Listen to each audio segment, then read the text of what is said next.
Been following, and she's here to tell us about what many believe is a miracle. Sadie. Thanks, Mike. Our videographer Josh Lum and I first met Noah Griffith while he was working at Fresh Time.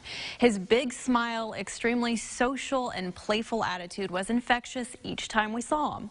Now, after a bit, months had gone by that we didn't see Noah. We assumed he got another job. Eventually, he showed up at Fresh Time and we learned about his incredible story. He doesn't remember a month prior leading up to his accident, so in this piece, we hear mainly from his parents. Now 17-year-old Noah Griffith walks a little differently through his Terre Haute home, but his parents are just happy to see a spring in his step. June 4th, 2018, Noah hopped on a dirt bike.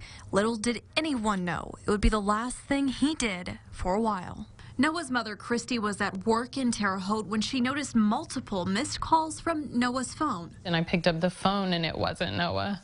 It was the EMTs telling me they were lifelining Noah to Methodist Hospital. That's all Christy was told for the next several hours. I got in my car and just started screaming and just asking God not to take him.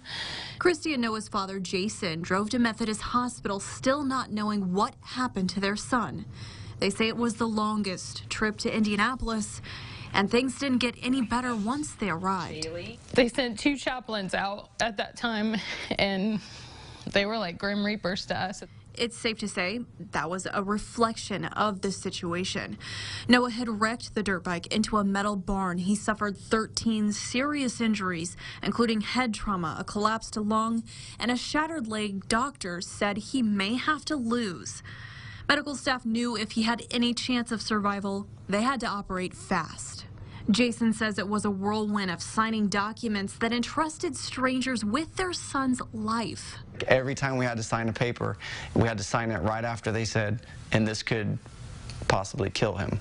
And it's like, well, I mean, how do you sign that? And then at the same time, you know, if you don't do it, they would not continue to work on him. After hours of operation, it was close to a week of waiting to see if Noah would wake. We didn't realize how popular or how loved Noah was until like just a flood of people came. Not having much family in the area, the Griffiths saw support only after telling a few people what happened. Evidently they got in trouble for how many people were in the waiting room itself. They're like, look, you gotta quit bringing these people, there's too many. Without their support, I don't think I'd do as well as I was doing, so yeah. I thank all of them for it. Still, it was a long road ahead. When Noah did wake, he couldn't figure out what was real, didn't even know who his parents were.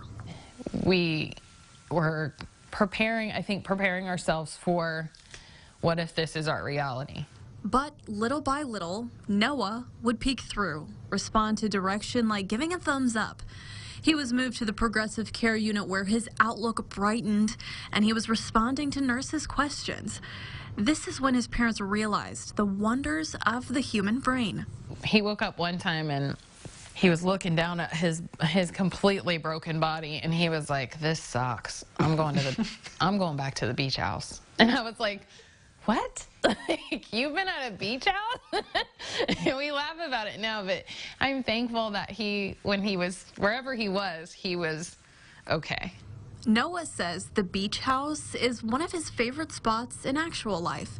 Being a Patriots fan, he enjoys spending time with his aunt who lives in Boston, and he likes hanging out at the beach house. My hospital journey, I guess, wasn't really that bad. Now, Noah's journey only goes up from here. In the second part of this piece, you'll hear why Noah's recovery was so miraculous. Mike. The beach house sounds pretty neat. All right, that's a great story. Thank you, Sadie.